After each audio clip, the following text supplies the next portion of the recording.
Hey, what's going on everybody, Diptesh here, back with another video. So in this video, we will compare the ASUS TUF F15 with the RTX 4060 and the i7 12700H up against the Acer Predator Helios Neo 16 with the i7 13700HX and the RTX 4060 to find out which is the best RTX 4060 laptops in terms of value for money currently available. But before that, if you are new to the channel, make sure to hit the subscribe button and turn notifications. Also, join the Telegram community, link is down in the description to engage in tech discussions and get alerted on the best tech deals the earliest. With that said, let's get right into it. So let's start with the most important point, which is price. The cheapest RTX 4060 ASUS TUF configuration is 1,16,000 rupees compared to the Acer Helios, which is 34,000 rupees more expensive at 1,50,000 rupees. So the question is the Helios Neo 16 worth 34,000 rupees more? Let's find out. Let's start with the display. The ASUS TUF comes with a 1080p 144Hz IPS display with 250 nits of brightness, but it does cover a 100% of the sRGB color space. The Helios, on the other hand, comes with a much crisper 2560 by 1600 165Hz IPS display that goes up to a whopping 500 nits of peak brightness. Not sure if it is full screen brightness though, and it covers both sRGB and DCI P3 color space. Now clearly, in terms of display specs, the Acer Helios Neo 16 does have the objectively better display. But in real life, are you really going to observe that big of a difference? See, in reality, the 500 nits IPS display on the Helios Neo 16 will essentially give you that one main benefit, and that is brightness. So if you take your laptop outside, you're definitely going to see the improved brightness and the effects of it. Like, things will be much more legible in bright light, under bright light. But based on my experience, guys, take it from me, I own an LG IPS monitor which goes up to 420 nits. It's an gaming monitor and it goes up to 420 nits. But indoors, most of the time you will be around the 200 nits mark at around 45-50% brightness. Okay, and the Helios Neo 16's IPS panel does not feature any kind of mini LED for full array local dimming. It is a regular IPS panel, nothing special. It's a regular IPS panel, obviously a premium, more higher end IPS panel, which is higher resolution and as well as having more color gamut. But it doesn't necessarily have any advantage in terms of contrast because it does not have any kind of full array local dimming.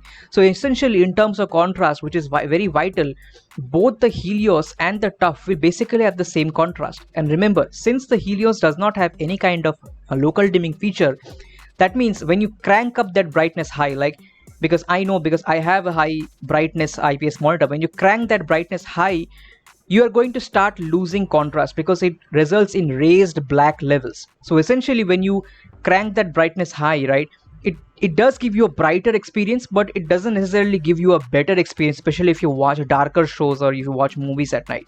What I basically mean to say is that even though the Helios Neo 16 does have the objectively better display, both displays are going to be pretty adequate most of the time, especially if you use indoors. Both displays are IPS, they'll have the same contrast level, they'll have the same viewing angles, both cover 100% of the sRGB color space, and the Helios also covers the 100% of the DCI P3 color space. But let me tell you, 95% of the time you'll be on the web and 95% of the time you will be in the sRGB color space, which is covered by both. So essentially, at the end of the day, both the displays will be good enough, although the Helios Neo 16 is definitely the better, the objectively better display. Now, is it worth 34,000 rupees more? That is definitely up to you. In my opinion, the ASUS TUF display is pretty good enough for the price that it is coming in, and I find it pretty adequate.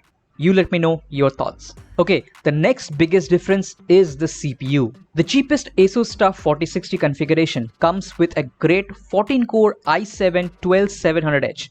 It's a 6P core and 8E core configuration with a boost up to 4.7 GHz and a TDP range of 45 watt to 115 watts.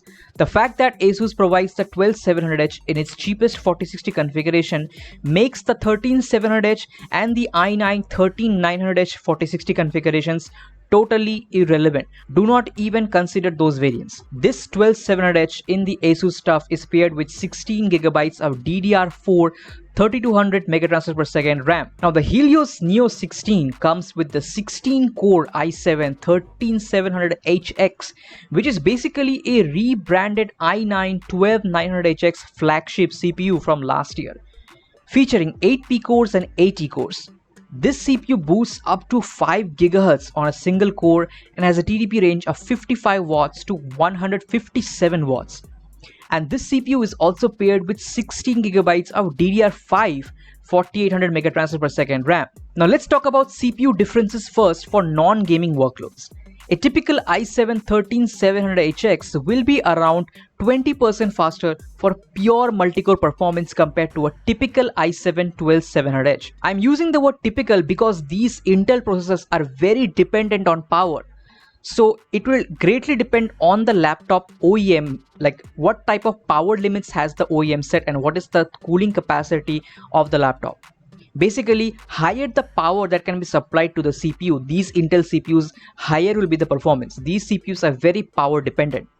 So that's why I'm using the word typical. More power will equal more performance, but also more heat and high temperatures. So if the applications that you use can particularly take advantage of all these 16 cores of the i7 13700HX, then the ACER Helios Neo 16 can be considered. But it will greatly depend upon your work. It will greatly depend on the application that you are using, whether they are able to utilize this hybrid configuration of 8 P cores and 8 E cores. If your applications can take advantage of this 16-core beast of a processor, then yeah, the ACER Neo 16 can be considered. But otherwise, the 14-core i7 12700H is still great, guys. It is adequate for 95% of the people buying it. But what about gaming performance? Both Asus and Acer laptops here have the same 140-watt RTX 4060 with a mux switch and advanced Optimus. In short, in gaming workloads, both this Acer Helios Neo 16 and the Asus TUF will perform equally well in gaming workloads. That's because most often than not, in this type of scenario with the i7 12700H and i7 13700HX, the RTX 4060 is going to be your limit. That is, you are going to be GPU bound or GPU bottlenecked. Both the i7 12700H and the i7 13700HX are more than fast enough to push the RTX 4060 to its limits.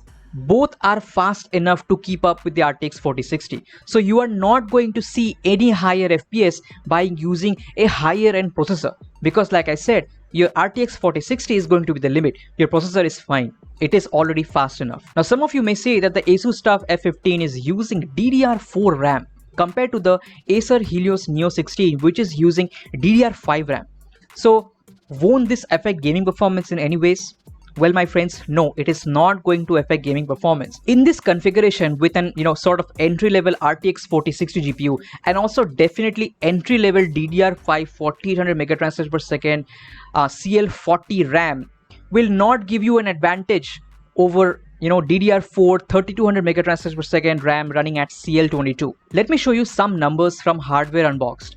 Here you can see that the desktop i9 12900K paired with an RX 6900 XT, which is a much more demanding GPU than a 4060 laptop GPU, is only 3% faster with premium DDR5 RAM compared to DDR4 at 1080p, which is a very CPU bound scenario. And like I said, we are talking about super fast and very expensive desktop DDR5 6000 megatransfers per second CL36 RAM compared to what you get in the Helios Neo 16, which is only a 4800 megatransfers per second RAM at CL40. So basically what I mean to say is that the DDR5 4800 megatransfers per second CL40 RAM in the Acer Helios Neo 16 is not going to give you any advantage in gaming compared to the 3200 megatransfers per second DDR4 RAM running at CL22 in the Asus TUF Gaming F15. The last major category is battery life. Now, both feature 90 watt-hour batteries, but obviously given the more power-hungry i7 13700HX along with 2560 by 1600 resolution screen, obviously the Acer Helios Neo 16 will give you worse battery life compared to the Asus TUF F15, which is only having a 1080p display along with less power demanding i7 12700H. So in terms of battery life, the ASUS TUF F15 will definitely be better. Expect around 1 to 1.5 hours more battery life with the ASUS TUF F15. But at the end of the day, the Ryzen laptops will be much better in terms of battery life compared to both of these. Remaining, there are some storage differences which you should not care about. You can upgrade the SSD down the line whenever you wish to. There are plenty of great deals on SSDs during sales, and both laptops also feature Thunderbolt 4 ports. So overall, in conclusion, in my opinion, the ASUS TUF Gaming F15 definitely provides the better value for money when considering a 4060 gaming laptop, right? It pretty much packs the perfect amount of performance and features for the price that is coming in, and it is great for both work and gaming. Essentially, you are not missing out on anything really. The Acer Helios Neo 16 kind of just feels a bit too extra to me. It is a bit of a weird configuration where they are pairing a really overpowered CPU with a kind of like a mid-range, or you can say entry-level GPU really, the RTX 4060. The Acer Helios Neo 16 kind of feels like the base level of a car that has been overpriced by adding extra luxury features on top of it, right? There needs to be a cheaper SKU for the Acer Helios Neo 16, maybe one with a lower end display, lesser storage configuration, and a reasonably powerful CPU, something like an i7 13700H or 12700H. You should only buy the Acer Helios Neo 16 if you are really going to benefit from the 16-core i7 13700HX beast of a CPU. Only then I would recommend you the Acer Helios Neo 16. Basically, what I mean to say is that paying 1,50,000 rupees for what is essentially an RTX 4060 gaming laptop is not really worth it in my opinion. I feel at 1,50,000 rupees we should be getting RTX 4070, and we will definitely be getting RTX 4070 at around 1,50,000 rupees or so later down the line when more and more laptops launch. Okay, so yeah, that's what I want to say. An RTX 4060 at 1,50,000 rupees is a little bit too much expensive in my opinion. Alright guys, that's it for this video. If you wish to purchase any of these laptops, please purchase it from the affiliate links given in the description. It really helps out the channel monetarily and keeps this content flowing. Alright, do let me know your thoughts in the comment section below, and make sure to hit like, share, and definitely subscribe, turn on notifications, and don't forget to join the Telegram community. Link is down in the description. Engage in tech discussions guys, and consult with people in our group who actually own these laptops that I talk about in these videos. You can consult with them, take the reviews one-on-one, and yeah, have fun and get alerted on the best tech deals the earliest. With that said guys, thank you so much for watching. Take care, and I'll catch you in the next one. Peace.